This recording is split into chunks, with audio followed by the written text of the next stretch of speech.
గడిచిన దినంలో మన మత్తయి సువార్త 24వ అధ్యాయము 26వ వచనం వరకు, 21వ వచనం నుండి 26వ వచనం వరకు యెరూషలేము నాశనము సమయంలో జరగనైనటువంటి సంభవాల గురించి నేర్చుకోవటం అనేది జరిగింది. మరి ముఖ్యంగా ఈ దినాలు ఆ దాడి పరిస్థితులు లోకారంభం మొదలుకొని ఎప్పుడూ జరగలేదు, ఇక మీదట జరగబోదు అని చెప్పినటువంటి ఆ మాటలు అది ఎంత దారుణమైనటువంటి స్థితిలో ఉండబోతుందో ఆ దాడి. ఎందుకంటే యెరూషలేం మీదకి దండయాత్రలు యెరూషలేం కొత్త కాదు. న్యాయాధిపతుల కాలములో నుంచి దేవుని ప్రజల మీదకి వారి అవిధేయతలను బట్టి, దేవుని సొంత ప్రజల అవిధేయతలను బట్టి వాళ్ళని అన్యజనులకు, అన్ని రాజులకు అప్పగించే క్రమంలో చాలా హింస జరిగేది. చాలా దాడి జరిగేది. కాబట్టి అక్కడి నుంచి మొదలుకొని ప్రపంచాన్ని ఏలి చక్రవర్తి నెబుకద్నెజరు రాజు, బబులోను చక్రవర్తి దండయాత్రలు మొదలుకొని ఎందరెందరో యెరూషలేం మీద దాడి చేస్తూనే వచ్చారు. కానీ యేసుప్రభు ప్రవచించినటువంటి ఈ క్రీస్తు శకం 70 ప్రాంతము నాటి దాడట ఎక్కడ మనం చవి చూడనిది, అంతా దారుణమైనటువంటి స్థితిలో ఉండబోతుందని చెప్పాడు. అలాగే తక్కువ దినాలు 6 నెలలు దోచుకునే కార్యక్రమం, తగలబెట్టే కార్యక్రమం చేసిన అవే తక్కువ అంటున్నాడు ప్రభు. అలా తక్కువ చేయబడే పరిస్థితి కూడా కేవలం నీతిమంతులను బట్టి జరిగిందట. కాబట్టి నీతిమంతుని విజ్ఞాపన బలము గలదై అది మనఃపూర్వకమే ఉంటుంది అని చెప్పాడు. ఎవరైనా మన కోసం ప్రార్థన చేసేటప్పుడు తను పాపం చేస్తూ మరొకరి కోసం, మన కోసం ప్రార్థన చేస్తే దేవుడు ఆలకించడు. ఎందుకంటే దేవుడు పాపుల మనవిని ఆలకించడని రాయబడింది. కనుక ప్రార్థించే ప్రతి ఒక్కరూ కూడా నీతి కలిగి ఉండటానికి నిత్యము ప్రయత్నం చేయాలి. లేని పక్షాన మనం ఎంతసేపు ప్రార్థన చేసినా, గొలుసు ప్రార్థనలు చేసినా, మోకాళ్ళ ప్రార్థన చేసినా, ఉపవాస ప్రార్థన చేసినా దేవుడు వినడు. ఇది చాలా జాగ్రత్తగా మనం గమనించాలి. అందుకే ప్రార్థించే విషయమే కావచ్చు, లేదంటే మనం నివసించే విషయం కావచ్చు, అవన్నీ కూడా నీతిమంతుల వలన లోకానికి కలిగే ఫలాలు. అట్లాగే ఆ రెండవ రాకడ సమయంలోనే క్రీస్తు ఇక్కడున్నాడు, అక్కడున్నాడు అని చెప్తారు. ఎందుకనంటే ఆయన విమోచకుడు. ఈ సంకట పరిస్థితులన్నింటినీ కూడా కుదర్చగలిగినటువంటి వాడు. కాబట్టి ఇలా ఆపద కలిగినప్పుడు దేవుణ్ణి వెతకటం, ఆపద క్లియర్ అయిపోయిన తర్వాత దేవుణ్ణి మర్చిపోవటం నాటి ఇశ్రాయేల్ సమాజం మొదలుకొని నేటి మనందరి వరకు సర్వసాధారణమైంది. మొన్న కరోనా వచ్చింది. కరోనా టైంలో మనలో గొప్ప గొప్ప భక్తులు, నిద్రపోతున్నటువంటి భక్తులందరూ బయలుదేరారు, వచ్చేసారు. మళ్ళీ ఏమైపోయింది పరిస్థితులు? మామూలైపోయాయి. దేవా నువ్వు ఈ పరిస్థితుల నుంచి గట్టెక్కిస్తే నేను అలా ఉంటాను, ఇలా ఉంటాను, అది చేస్తాను, ఇది చేస్తానని దేవుడికి ఎన్నో చెప్పుకుంటాం. ఎప్పుడైతే ఇవన్నీ క్లియర్ అయిపోయాయో మళ్ళీ దేవుడిని వదిలేసి మన దారిని మనం వెళ్ళిపోతాం. అంటే ఆపద కలిగినప్పుడు దేవుణ్ణి ప్రార్థించే పరిస్థితులు, ఆపద తీరిపోయిన తర్వాత దేవుడితో మాకు అక్కర్లేదనే పరిస్థితులు ఎప్పుడు జరుగుతూనే ఉన్నాయి. అది ఎప్పటికీ మంచిది కాదు. కాబట్టి కష్టం వచ్చింది, అప్పుడు గుర్తొచ్చాడు మెస్సియా. అప్పుడు గుర్తొస్తాడు దేవుడు. అందుకే ఇలాంటి కష్టం వచ్చినప్పుడు, కొన్ని కష్టాల పరిస్థితులు దేవుడే రప్పించినప్పుడు ఇక దేవుడు వచ్చి తీసేసేది ఉండదు, మర్చిపోకండి. ఎవరి వల్ల కష్టం వచ్చినప్పుడు దేవా అంటే దేవుడు చూస్తాడు తప్ప, దేవుడే కూరుండి శిక్షించేటటువంటి పరిస్థితికి దిగజారిన తర్వాత ఇక దేవుడా అన్నా కూడా దేవుడు రాడు, మర్చిపోతాడు. అదే జరిగిందక్కడ. అంత వధ 6 నెలలు జరుగుతూ ఉంటే దేవుడెందుకు వదిలేసాడంటే, దేవుడే దానికి అనుమతి ఇచ్చాడు. కాబట్టి దేవుడి ఓపిక కూడా నశించే రోజులొస్తాయి. మనం మనం గుర్తుంచుకోవాలి. ఇకపోతే ఈ యేసు ప్రభుల వారు అరణ్యంలో ఉన్నాడు అని, గదిలో ఉన్నాడని చెప్పినప్పుడు కూడా మీరు నమ్మొద్దు అని అన్నాడంటే, ఇంతకుముందు తెలుసుకున్నాం మనం. అరణ్యంలో ఉంటాడు అని చెప్పటానికి మోషే గారు, అట్లాగే బాప్తిస్మిచ్చి యోహాను గారు, ఇలాంటి మహనీయులందరూ కూడా అరణ్యంలోనే ఎక్కువ గొప్ప కార్యాలు చేయటం జరిగింది. వాళ్ళ నివాసం ఉండటం జరుగుతుంది. అంటే అలా ఉంటాడేమో అన్నటువంటి రూపేణ అనుకుంటారేమో. అక్కడ వెళ్ళకండి. యేసుప్రభు రెండో రాకడ యెరూషలేముకు మాత్రమే పరిమితమయ్యేది కాదు. లోకమంతటికీ సంభవించేది. కాబట్టి ఇది చాలా స్పష్టంగా ప్రభు చెప్పారు. ఇకపోతే మనం ఈ దినం 27, 28 వచనాలు, మత్తయి సువార్త 24వ అధ్యాయంలో 27, 28 వచనాలు మనం ధ్యానం చేద్దాం. ప్రభువుల వారు మాట్లాడుతూ, మెరుపు తూర్పున పుట్టి పడమటి వరకు ఎలాగు కనబడునో అలాగే మనుష్య కుమారుడి రాకడయు ఉండును అన్నాడు. మెరుపు తూర్పున పుట్టి పడమరకు రావటం. అంటే ప్రభువుల వారి రెండవ రాకడకు సంబంధించి చెప్తున్నటువంటి విషయం ఎంత అద్భుతమైన పరిస్థితి ఉందంటే, ఆకాశంలో తూర్పు నుంచి పడమరకు అంటే ప్రపంచవ్యాప్తంగా ఉంటుంది అని ఆయన చెప్పకనే చెప్తున్నాడు. తూర్పు నుండి పడమటి వరకు అంటే ఈలోపు ఎన్ని దేశాలు మొత్తం ఉన్నటువంటి జనాలు అంతా కూడా కవర్ అవుతుంది అనే పరిస్థితి ఆయన చెప్పకనే చెప్తున్నాడు. యెరూషలేముకు మాత్రమే పరిమితమయ్యేది కాదయ్యా. ఒక మెరుపు, ఒక వేగం. మెరుపు అనగానే 2 విషయాలు గుర్తుపెట్టుకోండి. వేగము, కాంతివంతం. యేసుప్రభుల వారు రాకపోవటానికి, ఆలస్యం అవ్వటానికి కారణం ఉంది గానీ, మొదలై మొదలేసాడనుకోండి, రావడం మొదలు పెట్టేసాడంటే పరలోకం నుంచి, లేట్ కాదిక. మెరుపే. మెరుపు ఎంతసేపు ఎంత ఈజీగా వచ్చేస్తుంది, ఎంత సులభంగా వచ్చేస్తుందో మనకు తెలుసు కదా! కాబట్టి అది వేగంతో కూడిందై ఉంటుంది. అది ప్రకాశమానమైనటువంటి పరిస్థితిలో ఉంటుంది. అది ప్రపంచం అంతటికి సంబంధించిందై ఉంటుంది అని ప్రభుల వారు చెప్తున్నాడు. ఇకపోతే రెండవ రాకడకు సంబంధించి చాలామంది బోధకులు 2 రకాలైనటువంటి రాకలున్న యేసు ప్రభువు అని చెప్తారు. ఎవరైనా విన్నారా ఆ బోధలేమైనా? విన్నట్టు ఎవరికైనా గుర్తుందా? రెండవ రాకడ 2 విధాలుగా ఉంటుందని చెప్తారు.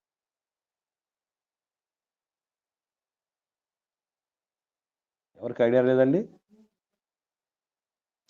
ఏమన్నా వినలేదు. రైట్. వినండి. రెండవ రాకడ 2 విధాలుగా ఉంటుంది. ఒకటి రహస్య రాకడ, 2 బహిరంగ రాకడ. ఇప్పుడేమన్నా గుర్తొచ్చిందా? రహస్య రాకడ అదేనమ్మా 2 విధాలుగా ఉండటం అంటే రహస్య రాకడ, బహిరంగ రాకడ. రహస్య రాకడ అనేది సంఘానికి మాత్రమే తెలుస్తుందట. విశ్వాసులకు మాత్రమే తెలుస్తుందట. బహిరంగ రాకడ అంటే అప్పుడు అందరికీ కూడా, అన్ని జనులకు అందరికి కూడా తెలుస్తుంది అనేటటువంటి రీతిగా బోధలు సాగుతున్నాయి. ఇక్కడ యేసుప్రభు రెండవ రాకడలో రహస్యంగా, అంటే వీళ్ళు ఎందుకు అనుకున్నారో మొత్తానికి, ఎందుకంటే దొంగ వలె వస్తాడు, రహస్యంగా వస్తాడు అన్న మాటలున్నాయి కదా! ఆ విధంగా అలా రహస్యంగా వచ్చేస్తాడు. తర్వాత ఒక మెరుపులాగా వస్తాడంటే అది బహిరంగంగా అందరూ చూసేస్తారు. ఎందుకంటే మన ప్రకటన గ్రంథంలో యోహాను గారు కూడా ఒక మాట అన్నాడు. ఇంతకుముందు కూడా మనం చదివాము. మళ్ళొకసారి చదువుదాం. మొదటి అధ్యాయం ప్రకటన గ్రంథం మొదటి అధ్యాయము 7వ వచనం. 7వ వచనంలో ఒకటి చదవండి. ఇదిగో ఆయన మేఘారూఢుడై వచ్చుచున్నాడు. ప్రతి నేత్రము ఆయనను చూచును. ఆయనను పొడిచిన వారును చూచెదరు. భూజనులందరూ ఆయనను చూచి రొమ్ము కొట్టుకుందురు. అవును, ఆమేన్. గమనించండి, ప్రభువుల వారు ఎలా వస్తాడు అంటే మేఘారూఢుడై వస్తాడు. ప్రతి నేత్రము చూస్తుంది. ప్రతి నేత్రం చూస్తారు. భూజనులు అందరూ చూస్తారు.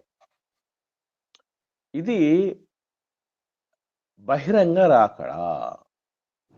మరి దొంగలాగా వస్తాడు, దొంగలా వస్తాడు, మీకు తెలియదు.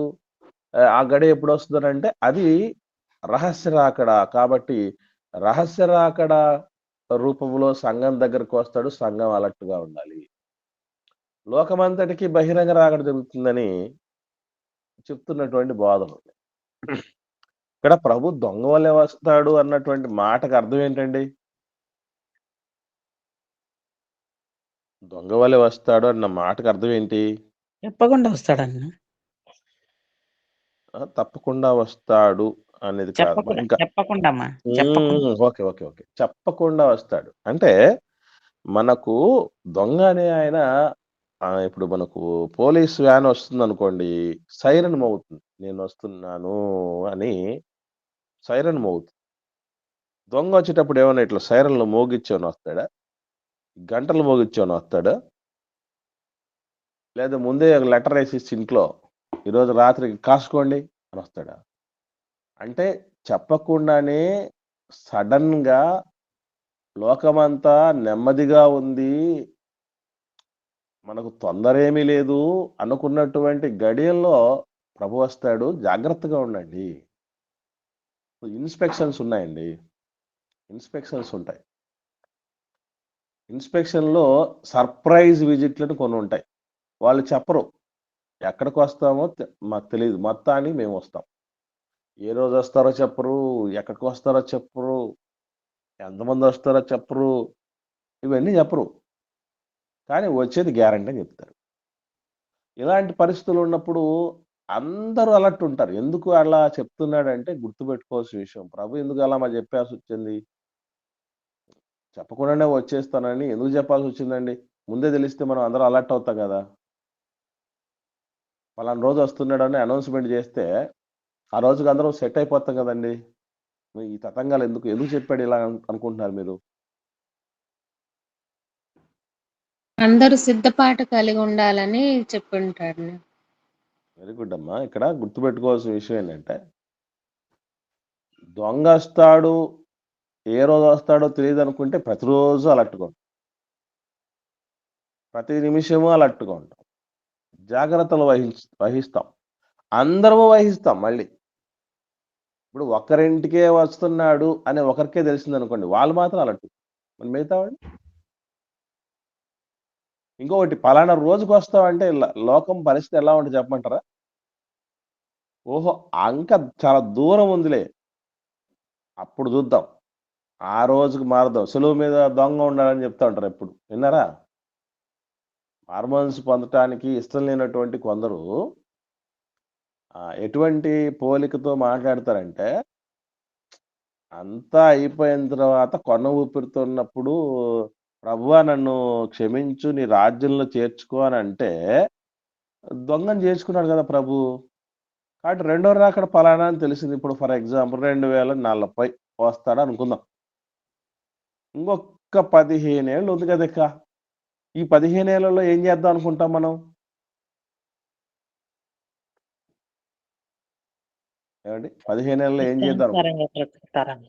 ఇష్టానుసారంగా బతికి లాస్ట్ 1 ఇయర్ మారదాం.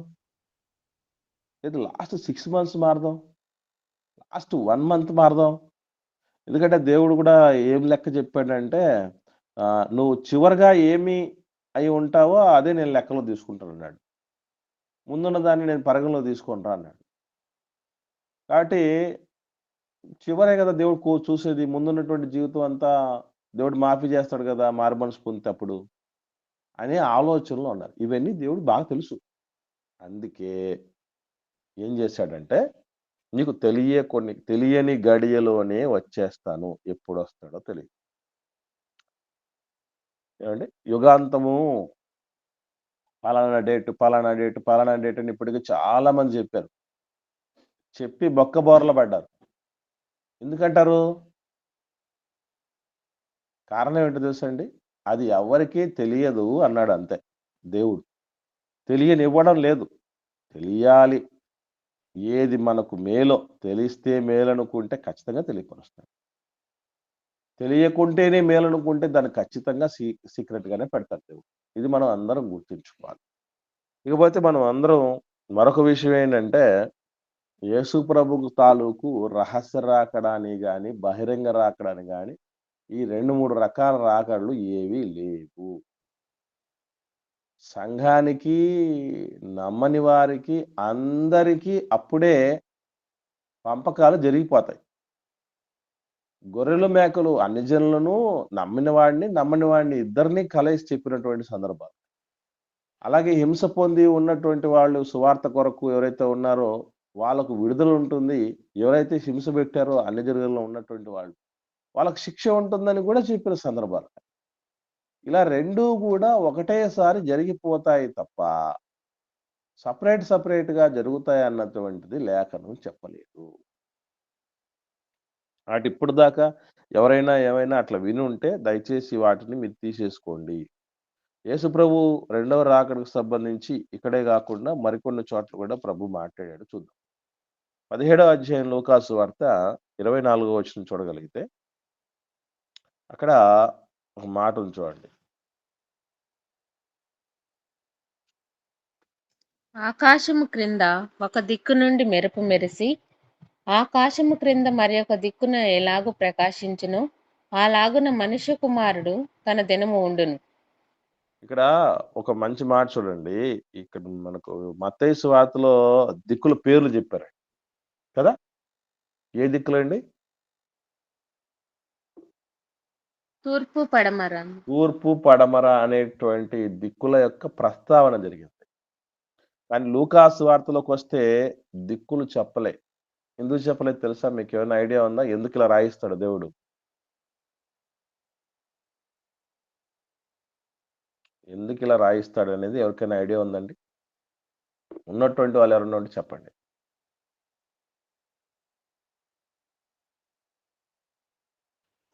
దిక్కుతో సంబంధం లేదన్నట్టుగా అనుకుంటున్నాను. తో సంబంధం లేదు అన్నట్టుగా. ఓకే. ఒకటి. ఇంకమ్మా?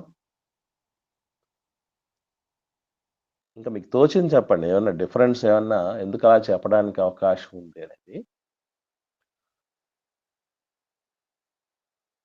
ఒక అంతేనా? దిక్కు అని ఉంది కదన్నా ఇక్కడ. చెప్పమ్మా. ఒక దిక్కు అని ఉంది నా లోకాసు వార్తలో. అదేనమ్మా. నేను అంటున్నాను అదే. మత్తయి సువార్తలో తూర్పు, పడమర అని పర్టిక్యులర్‌గా మెన్షన్ చేసి, లూకా సువార్తలో ఒక దిక్కు, మరొక దిక్కు అని ఎందుకు చెప్పాల్సొచ్చింది? దీన్ని జనరలైజ్‌గా ఎందుకు చెప్పాల్సొచ్చింది? పర్టిక్యులర్‌గా చెప్పొచ్చు గదా! మా తూర్పు పడమరనే చెప్పొచ్చు గదా! మత్తయి చెప్పినట్టే. లేదు. అది ఎక్కడి నుంచి వస్తాదో తెలియదు అన్నట్టు ఏమన్నా చెప్పుంటారు. ఓకే. ఉత్తరం, దక్షిణం అని కూడా చెప్పొచ్చు. ఇంకొక మాట కూడా సహోదరిమణి నుంచి వచ్చింది. ఇంకా నేను ఎందుకు అడుగుతున్నానంటే, ఇక్కడ ఇలాంటి విషయాలను మనం మరింత లోతుల్లోకి ఆలోచన చేయాలి. దీంట్లో ఎందుకు అలా చెప్పాల్సొచ్చిందంటే గుర్తుపెట్టుకోండి. ఒక్కటే కారణం.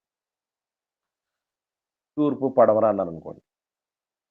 తూర్పు, పడమర కాకుండా ఇంకొక దిక్కులో రావచ్చు గదా! అని అడిగేవాడు ఒకడుంటాడు. అదే దిక్కులో ఎందుకు రావచ్చు? యేసుప్రభు రాకడ ఆయనకే తెలీదని గూడా అన్నాడు గదా! మరి ఏ దిక్కులో అని పర్టిక్యులర్‌గా ఎట్లా చెప్పగలిగాడు? ఇలాంటి రకరకాలైన ప్రశ్నలు గూడా వస్తాయి. అందుకే ఇక్కడ జనరల్‌గా మాట్లాడటం జరిగింది. ఇప్పుడు జనరల్‌గా మాట్లాడారనుకోండి, ఏ దిక్కునైనా మనం అన్వయించుకోవచ్చు. అందుకే దేవుడు మనిషి చేతికి దొరికేవాడు గాదు. అది మర్చిపోకండి. దేవుడు మనిషి చేతికి దొరికేటువంటి వాడు కాదు. ఇంకొన్ని సందర్భాల్లో ఎవడన్నా సైంటిఫిక్ నాలెడ్జ్ ఉన్నటువంటి వాడు, అరే కేవలము తూర్పు నుంచి పడమరకు మాత్రమేనా మెరుపు మెరిచేది? మీరు చెప్పండి పోనీ. మెరుపు మెరిచేది తూర్పు నుంచి పడమరకు మాత్రమే మెరుస్తది చెప్పండి. బ్రదర్స్ అండ్ సిస్టర్స్ మాట్లాడండి. మెరుపు తూర్పు నుంచి పడమరకు మాత్రమే మెరుస్తుందా? ఎక్కడైనా మెరుస్తుందన్నా. ఎక్కడైనా మెరుస్తుంది. ఏ దిక్కులైనా మెరుస్తుంది. అందుకే ఇట్లా మళ్ళీ ఎవడన్నా అడుగుతాడని కేవలం తూర్పు నుంచి పడమరకు మాత్రమే మెరుస్తదా? ఇదేమి చోద్యం అండి? మీరెప్పుడైనా అలాగే చూసారా? ఇక వేరే దిక్కులేం చూడలేదా అని అంటారు. కాబట్టి ఇక్కడ మాట్లాడిన మాట దిక్కు ప్రస్తావనే చేయలేదు.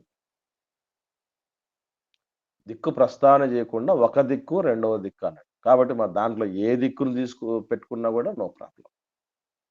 దేవుడు మనిషి చేతుల్లో చిక్కేటటువంటి చిన్న మెదడు కలిగినటువంటి వాడు.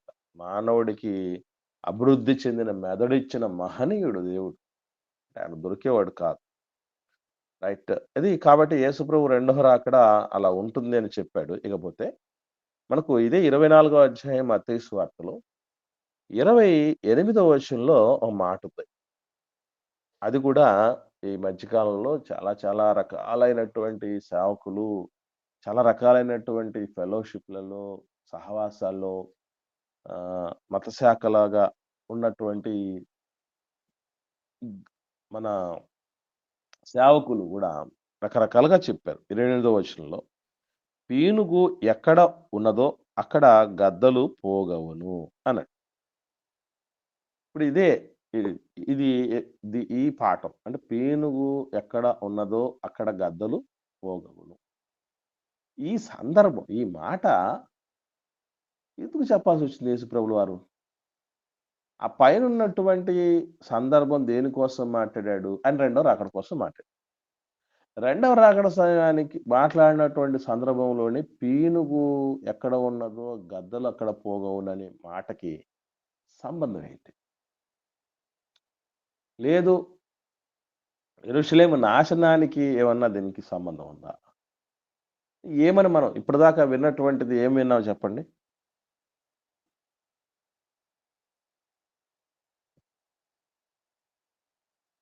ఈ పాఠం ఈ విషయానికి సంబంధించి ఎవరు వినలేదండి? గత కాలంలో ఎవరు చెప్పగా కూడా ఏమీ వినలేదా? నేనైతే వినలేదునా. వినకపోతే నో ప్రాబ్లం. విన్నటువంటి వాళ్ళు ఎవరన్నా ఉంటే మాట్లాడండి దయచేసి. ఇదిగో ఈ గత కాలంలో ఇదిగో ఈ రకంగా మేము విని ఉన్నాము. ఈ ఇన్ఫర్మేషన్ మాకు తెలుసు. ఇలా మేము నేర్చుకొని ఉన్నాం అన్నటువంటి వాళ్ళు ఎవరన్నా ఉంటే రెస్పాండ్ అవ్వండి.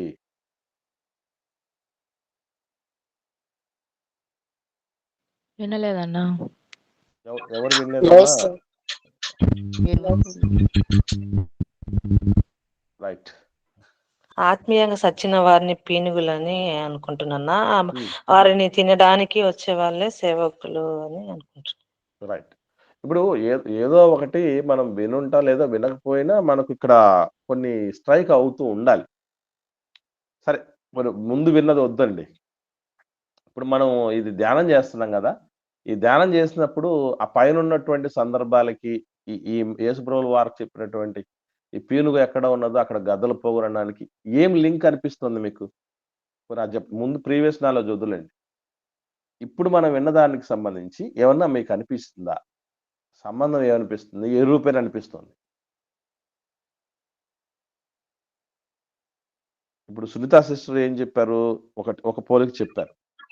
పీనుగ అంటే అక్కడ ఆత్మీయంగా చనిపోయినోళ్ళు, గద్దలు అని అంటే వాళ్ళని పీక్కు తినేటువంటి కొందరు అబద్ధ బోధకులు, సేవకులు అని ఒక పోలిక చెప్పడం జరిగింది. మీకు కూడా అలాగే ఏమన్నా అనిపించాయా? అనిపించుంటే ఏమనిపించాయి? అంటే ఎవరికి ఏమనిపించలేదు అయితే. పోనీ సంబంధం మాట్లాడమ్మా ప్రియా. విశ్వాసుల దగ్గరికి అపవాది వస్తాడండి. అంటే శ్రమలు వస్తాయని. విశ్వాసుల దగ్గరికి శ్రమలు వస్తాయి అని అపవాది వస్తాడు.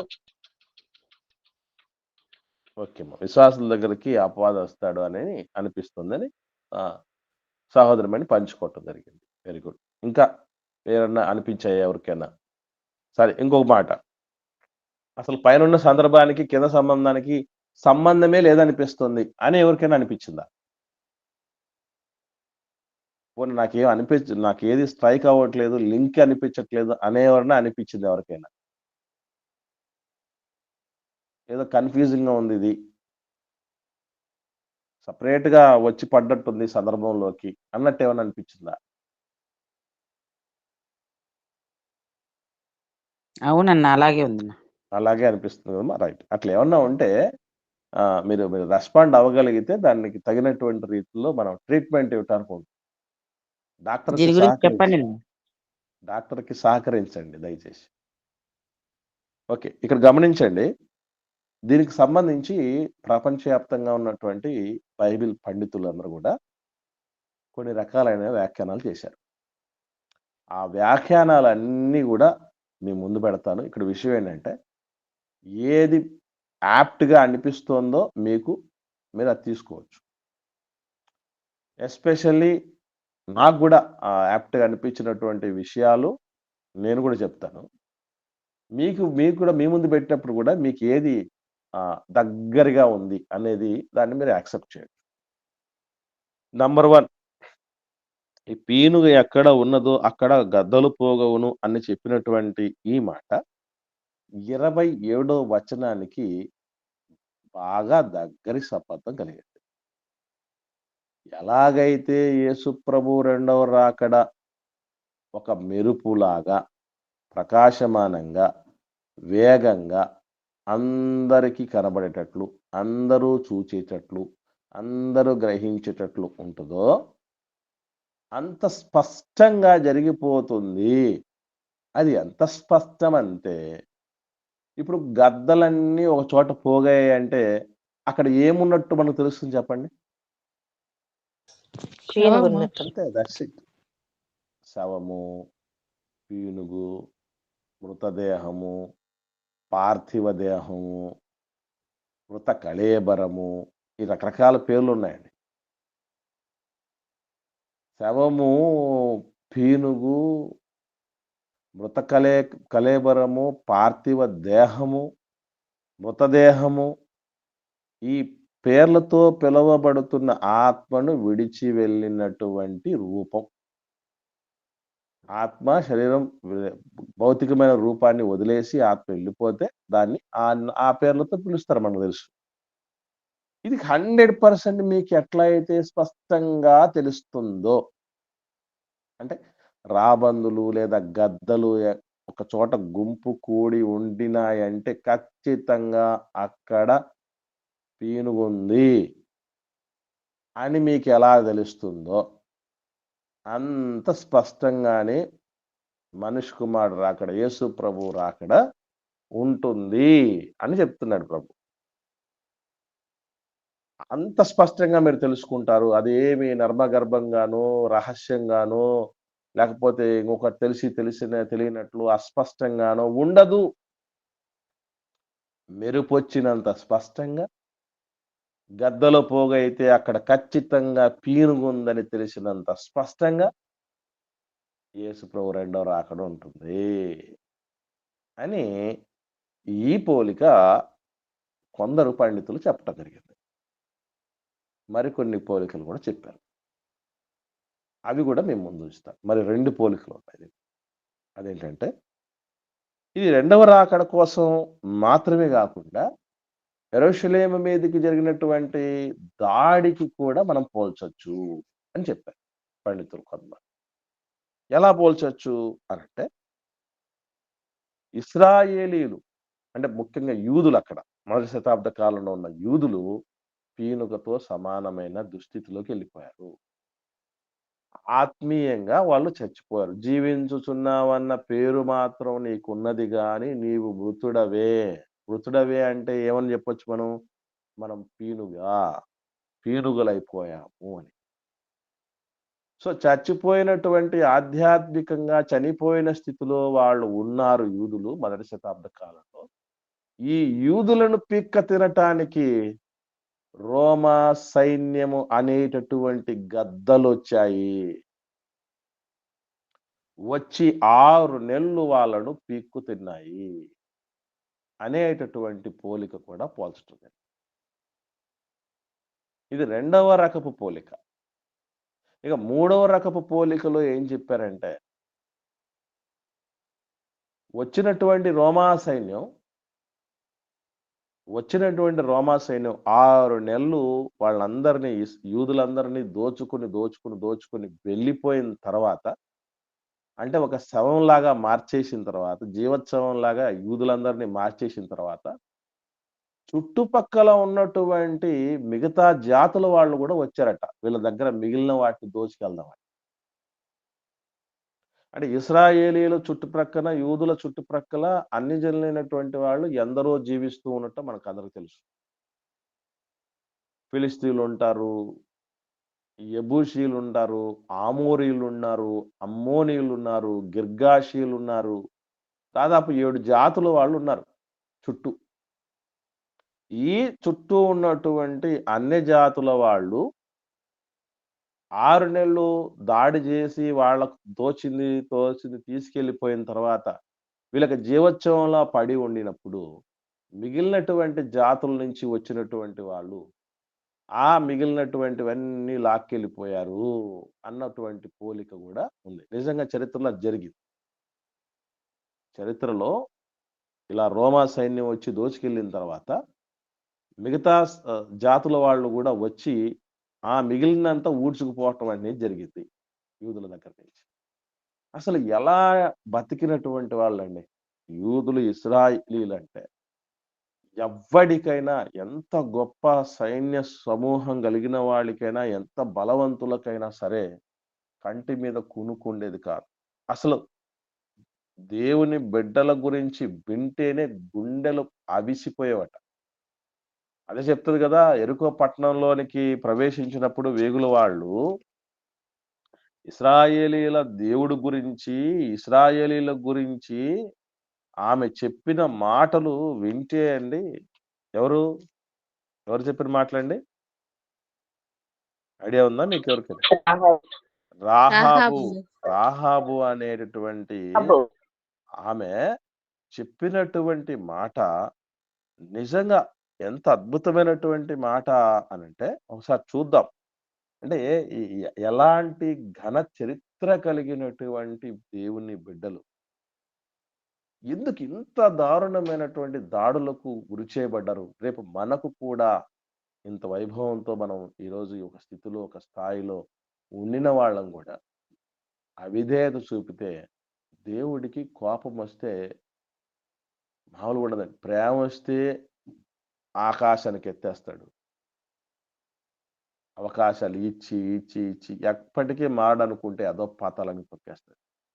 బెస్ట్ ఎగ్జాంపుల్ అదే. యూదుల మీదికి అసలు ఎవడైనా కన్నెత్తి చూడాలంటేనే భయపడే పరిస్థితుల్లో నుంచి చూడండి వాళ్ళ గురించి ఏం మాట్లాడుతుందో ఆమె. 2వ అధ్యాయంలో యెహోషువ గ్రంథం 2వ అధ్యాయము 8వ వచనం చూద్దాం. 8వ వచనం నుండి. ఆ వేగుల వారు పండుకొనక మునుపు ఆమె వారున్న మిద్దె మీదకెక్కి వారితో ఇట్లనెను, యెహోవా ఈ దేశంను మీకిచ్చుచున్నాడనియు, మీ వలన మాకు భయము పుట్టుననియు, మీ భయము వలన ఈ దేశ నివాసులందరికీ ధైర్యము చెడుననియు నేను ఎరుగుదును. మీరు ఐగుప్తు దేశంలో నుండి వచ్చినప్పుడు మీ ఎదుట యెహోవా ఎర్ర సముద్రము నీరును ఎలాగో ఆరిపోజేసెనో, యోర్దాను తీరమునున్న అమోరీల 2 రాజులైన సీహోనుకును ఓగుకును మీరేమి చేసితిరో, అనగా మీరు వారిని ఎలాగూ నిర్మూలము చేసితిరో ఆ సంగతి మేము వింటిమి. మేము వినినప్పుడు మా గుండెలు కరిగిపోయెను. మీ దేవుడైన యెహోవా పైన ఆకాశమందును క్రింద భూమి యందును దేవుడే. ఇంకా మీ ఎదుట ఎట్టి మనుషులకైనను ధైర్యం ఏమాత్రము ఉండదు. ఎట్టి మనుషులకైనా మీ ఎదుట ధైర్యం ఏమాత్రం ఉండదు. మీ దేవుడు గొప్పవాడు. మీ భయము, మీ వలన మాకు భయం పుడుతుంది. మీ భయం వల్ల మా ధైర్యం చెడిపోతుంది. ఇలా మీరు వేరే రాజుల కోసం చేసినటువంటి పనులు విన్నప్పుడు మా గుండెలు కరిగిపోయాయి. అలా ఇశ్రాయేలీల పేరెత్తితే గడగడ వణికేటటువంటి వాళ్ళు